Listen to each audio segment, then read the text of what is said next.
liberals and conservatives have grown further and further apart over time. It is much easier for me to guess whether you're liberal or conservative from your answers to the question, the general social survey today, than it was 5 years ago. And it was easier 5 years ago than it was 10 years ago, etc.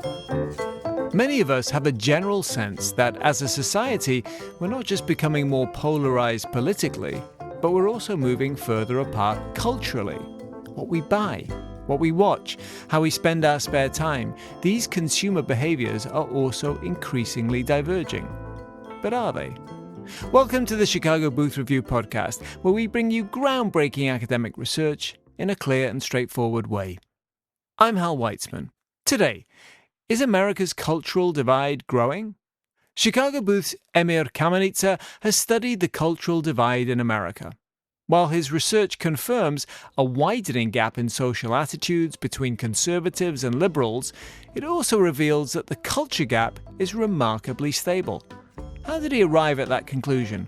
And what does it mean for society? Emir Kamenica, welcome back to the Chicago Booth Review podcast.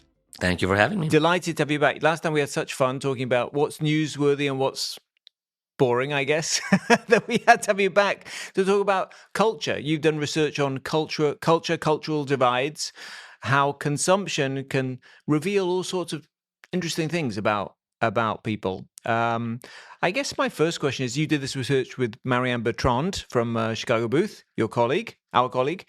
What are two economists doing studying culture? We typically think of culture as the world of, sociologists or others. Why would economists be studying culture? Well, I think this paper really dovetails in a number of questions that economists have been thinking about for quite some time. And there are a lot of topics of relevance to economists that I think doing the kind of measurement when doing this paper, a lot of topics that are informed by this kind of measurement. So perhaps most obviously, economists, along with other social scientists, including political scientists, have been really interested in the topic of polarization, about the extent to which liberal and conservative individuals in the U.S. Have been growing apart on various measures. And one thing that seems worth knowing in the context where we talk about polarization so much is to understand with a bit more nuance the extent to which the lives and the common references and some kind of cultural unity is changing or not between liberals and conservatives. So in this paper, we look at not only the extent to which people who self-identify as liberal and people who self-identify as conservative give different answers to politically charged questions, such as, whether abortion should be legal or whether government should spend more or less money on helping the poor. We also ask questions like, what about liberals and conservatives' choice of what TV shows to watch? What about their choice of what kind of food to eat? What about, their choice as to how to spend their free time? What are their hobbies?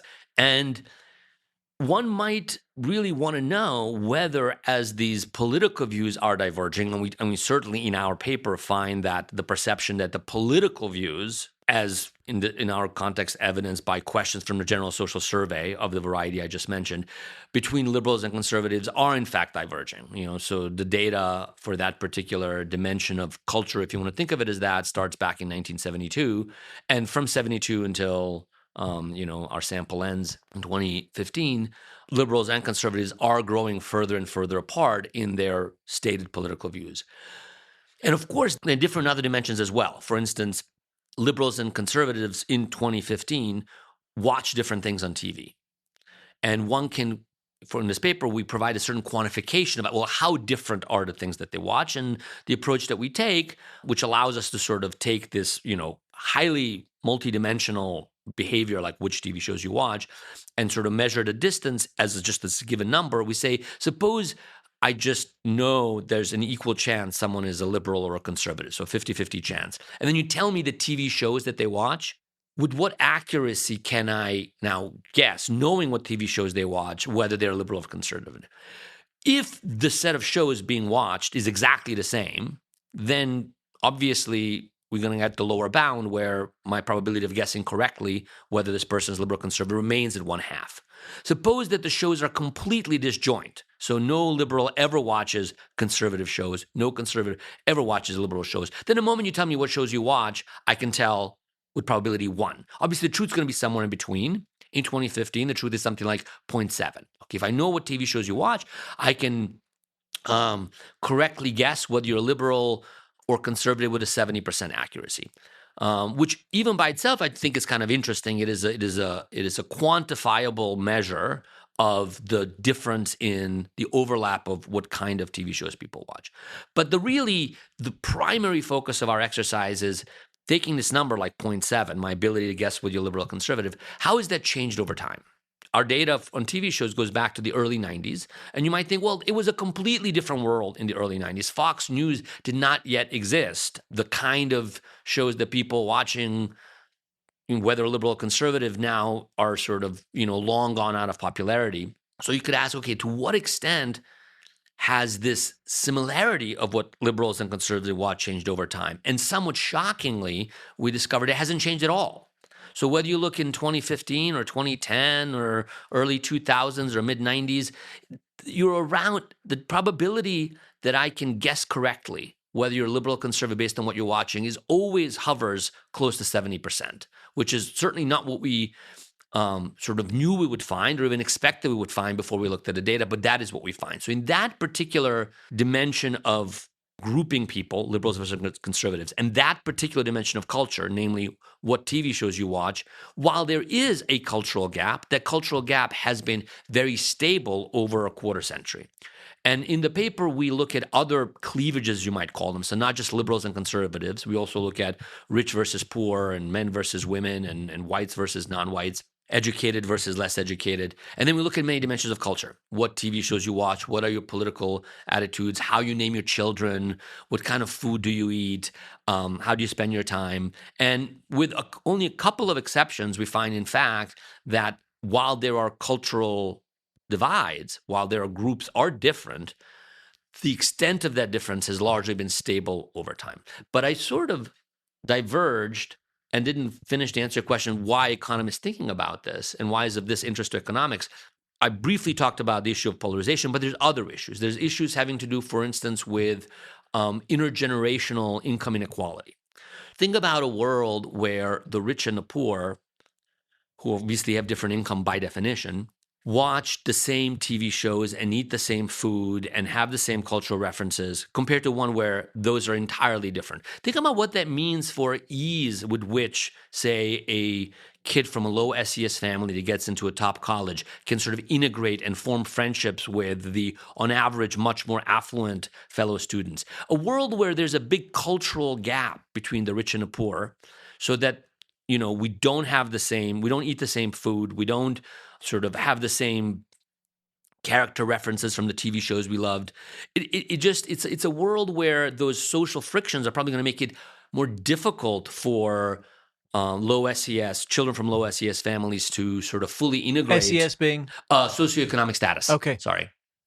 To integrate into, so you're saying that the cultural divide actually is in itself a barrier to social mobility. Certainly might be, yeah. And then there's a question of as of course income inequality has gone up in the U.S. One might ask, was that accompanied by a widening gap in sort of cultural distances between the top and the bottom quartile? And we find that on most dimensions, no, it hasn't. Of course, rich and poor people behave differently, but no more so than in the past. And then lastly, if you think about, gender differences or race differences in terms of how represented they are at, in certain positions in society, you could imagine a world where it is just because, people are humans and they're influenced by social relationships. It could be that, a boss in a firm is going to end up being closer with employees who share the same interest, have the same references, same cultural references. So to the extent that, given that we live in a world where many people in a position of power are white men, the extent to which white men have different interests than women or white men have different interests than non-white men, you might think that that's going to also play out in the ability of those from sort of less currently represented demographics to get promoted and kind of make the social aspect of the world, whether it's the workplace or the educational environment or whatever it is, sort of navigating those places is different depending on the cultural. That's fascinating because economists think about frictions, don't they? Why doesn't meritocracy just work? And so one of the frictions, it sounds like, is culture. This reminds me that I should tell our readers that it is worth going back to your original paper and reading it because it's a beautifully written paper. And I believe the opening line is something like, half of America's watching Duck Dynasty, if that show is even still going, and half of it is doing yoga in the park or whatever. So just you capture there very nicely the divide, which you're saying is not just about preferences, but actually about prospects. And absolutely. The punchline of the paper is really about there being no substantial trend in cultural divides in most dimensions and most groups. But for an academic paper, there is, on top of this punchline, which is just, you might think is not that exciting, but we find exciting, just, things have not been changing. The paper does include a lot of sort of tasty popcorn-sized bits about what are particular cultural behaviors that distinguish rich and the poor, and liberals versus conservatives. Right. So we find some delightful things like that actually purchasing Grey Poupon Dijon mustard in the late 90s is in fact a very strong predictor of being from the top versus the bottom quartile, which anybody who was around for the time of the Grey Poupon commercials will find rather amusing. We can ask fun questions like, of all the movies that were in wide release, so about 100 movies a year gets released in the US every year. And for every one of those movies, you can ask the question, how well can I learn, say, whether you're liberal or conservatives, if I ask you a question, did you watch that movie? Okay, the answer is always going to be between 0.5 and 1. 0.5 is where the likelihood of seeing the movie is the same, whether you're liberal or conservative. 1 is a theoretical upper bound, where there's a movie that every liberal has seen and no conservative has, or vice versa. So you can ask fun questions in any year. What is the most divisive, so to speak, movie that was released? And you discover things that are interpretable, like Brokeback Mountain ranks very highly as a movie that liberals would watch and conservatives did not. So I learned a lot about your political leanings from knowing whether you watched Brokeback Mountain the year it was released. Right. It made me think that political campaigns are probably contacting Netflix to get your streaming history so they can determine how you're going to vote in the next election. But as you said earlier, I want to go back to this divide part, because we do have the impression, don't we, that at one point all of America was happily watching I Love Lucy or whatever, and now they're worlds that just don't touch each other. You're saying that is somewhat the case, but it has been the case for a significant amount of time, and it's not getting worse. Yeah, I mean, our data goes back to early 90s. I think I Love Lucy was popular earlier than that. But so starting from early 90s onwards, the extent to which people are watching the same thing, and of course, there are shows that are not particularly indicative of your income or education or political leanings, but the prevalence of those shows relative to the shows that are in fact divisive, if you want to call it that. Divisive suggests that it's causing division. So I think divisive is the wrong word. The shows that are kind of diagnostic of your income or race or political leanings, their prevalence and their importance in the portfolio of consumption seems to have changed for over a quarter of a century. I mean, in a sense, this isn't that surprising. I mean, people make products and they sell, Grey Poupon. I don't remember the ad because I wasn't living in America there, but it's something to do with it's a fancy product, basically. Yeah, it's people are passing it between limos, exactly. I see. You have a butler serving you your mustard. So that makes sense. But it was, it's done as a joke, but it's also done partly seriously because people have this association that is an expensive product and therefore worth whatever premium they have to pay to buy it. So products are designed for different people. I mean, in America, there's a long history of cigarette companies trying to sell menthol cigarettes to black people, and specifically targeting that demographic. So sure enough, there were higher incidents of menthol cigarette smoking in the black community. So, I mean, that in itself shouldn't be that surprising. Similarly with cultural products, they make TV shows for certain demographics. Right? We're not finding that the presence of a gap is going to be surprising. We're really kind of interested in the extent to which that gap. First, let's quantify it. Let's get a number on it. So it's not just, well, obviously there's a gap. How big is it? Well, we provide a measure that lets you put a number. It's a number between 0.5 and 1 on every, particular cultural gap, and then ask how has it evolved over time, and find that with a couple of exceptions, and those exceptions, are interesting in their own right, there hasn't been much change. So what are the exceptions? One exception, as I mentioned at the outset, is that in political attitudes, liberals and conservatives have grown further and further apart over time. It is much easier for me to guess whether you're liberal or conservative from your answers to the question, the general social survey today, than it was 5 years ago. And it was easier 5 years ago than it was 10 years ago, et cetera. So that's one place where we do not have lack of trends. And the other place we don't have lack of trends is how men and women spend time when we're only looking at men and women who work full time. How men and women spend their time when they're not working. These are amongst the full working individuals. We find a lot of convergence from 1965 to 1995, where, if you go back to 1965, there were certain activities where highly indicative of your gender. That gender gap is greatly reduced from 1965 to 1995, but somewhat remarkably, there's been no further convergence since 1995. So that's, in 20 years of our data, the gender gap is remaining in terms of activities, activities, or whatever. Activities outside of work. And this is interesting because the timing does parallel certain findings about gender gap in wages and then gender gap in labor force participation, which also saw a lot of gains that kind of stopped progressing starting in the mid to late 90s. If you're enjoying this podcast, there's another University of Chicago podcast network show that you should check out. It's called Not Another Politics Podcast. Not Another Politics Podcast provides a fresh perspective on the biggest political stories, not through opinions and anecdotes, but through rigorous scholarship, massive data sets, and a deep knowledge of theory. If you want to understand the political science behind the political headlines, then listen to Not Another Politics Podcast, part of the University of Chicago Podcast Network. Emir, in the first half we talked about, this cultural divide, I guess, and not that it's divisive. That was a good point that you made there about that. So it is a divide. It is somewhat stable in terms of our cultural consumption. But you talk in your paper about cultural capital. What's cultural capital and why is it important? Well, I mean, we did in the first half talk about things that are closely related to cultural capital. When I talked about sort of the ease with which a student from a low socioeconomic background can integrate with wealthier peers in colleges, that ease of assimilation, that ease of sort of making friends, that ease of sort of finding yourself at home at an environment that is not one that your family is as familiar with. That's precisely, I think, what people have in mind, the sociologists that have written about this had in mind when they talk about cultural capital.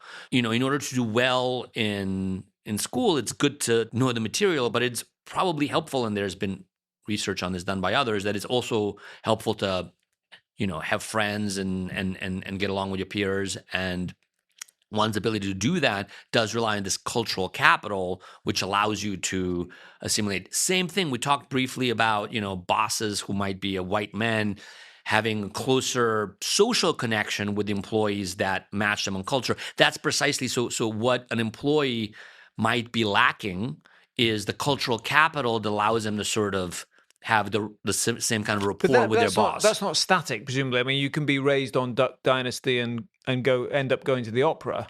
Well, of course it's not static. And one of the things that we're sort of measuring here is the extent to which it is, your question specifically concerned about how I mean, when people progress, someone is successful, whatever their roots, they are great question. Access all sorts of things. You're pointing to what is a great question, which is the one of sort of intrapersonal. So look at a person over time, especially a person maybe whose circumstances change. To what extent does their cultural consumption change? Our data does not allow us to speak about this at all because we don't actually see particular individuals repeatedly over time. What we have, is called a repeated cross-section. So we're not seeing the same person in, one period of time, another period of time. A super interesting question that I think would be if one can find the right data set to explore it, would be the extent to which a given person's cultural capital, cultural consumption, habits, etc., evolve as their, say, socioeconomic status evolves, or the extent to which people move from one city to another, the extent to which they sort of pick up the cultural norms of the place that they move to versus maintain the cultural behavior and cultural capital of their place of origin. Okay, I'm curious because you're covering quite a lot of time in your research. How do you account for, changing type, products and TV shows and media titles over the It's years? a very good question. One could imagine wanting to eliminate changes that are due to what an economist might call supply side factors, like what are the products that are available, what are the TV shows that can be introduced. And the perspective that we take is that we don't see those as confounds in any way. We see those as some of the reasons why cultural gaps might have widened or gotten more narrow. So yes, it is a fact that the number of TV shows on offer is very different in 1992 and than it is in 2000 or in 2015. We don't think that as something that we want to remove the effects of, to the extent that, and we find that there was no extent, to the extent that the cultural gap widened because there's just many more TV shows now than there were in the past, though theoretically could go either way. Well, we would find it to be a perfectly fine reason why the gap widened or narrowed. So we are embracing as just facts of the world, the fact that the world is changing in various dimensions, including the number of products offered, and say, given that background change, what is happening to the cultural gap? I mean, same thing applies to income inequality. Income inequality is widened, so maybe that's going to lead to a widening cultural gap between the top quartile and the bottom quartile. We don't find that widening gap, but if we found it, it very well could be due to these structural changes in the background. But you accommodate the fact there's been this massive fragmentation and, everyone is not watching I Love Lucy. Correct. And to the extent that led to people, cultural gap between the two groups becoming smaller or larger, we would have detected that change. Okay. So we talked a lot about culture. So let's just go to the political part of this. And you talked about how you actually do confirm this suspicion or intuition that many people would have that we have greater political polarization in terms of our views. And it's interesting, your sample ended, I guess, the year that Donald Trump was elected the first time around. Yes. Fascinating coincidence there. But what do you make of that growing gap in social attitudes then that you confirmed, I guess? Well, what to make of it?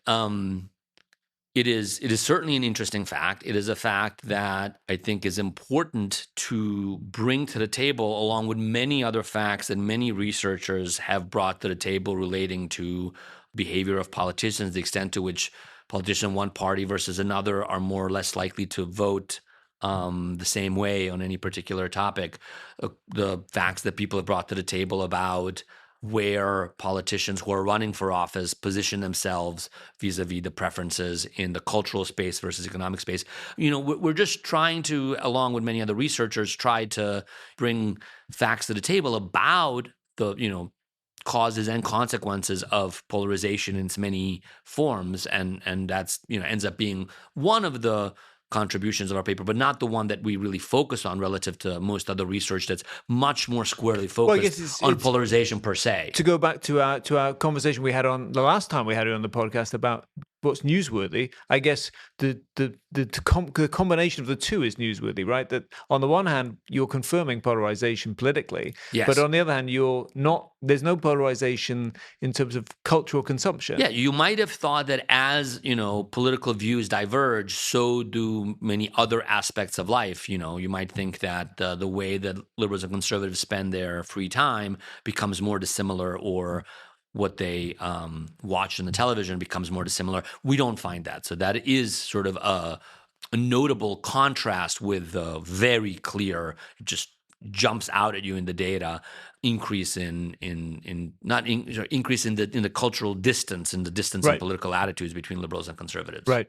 So to go back to our last podcast where we talked about newsworthiness, were you surprised by this trend where you found confirmed the political divisions or the polarization, but you found quite a steadiness in what you call the cultural divide? I didn't have too strong a prior, so I wouldn't say I was too surprised. It's difficult to be too surprised if you're really quite unsure what you're going to find.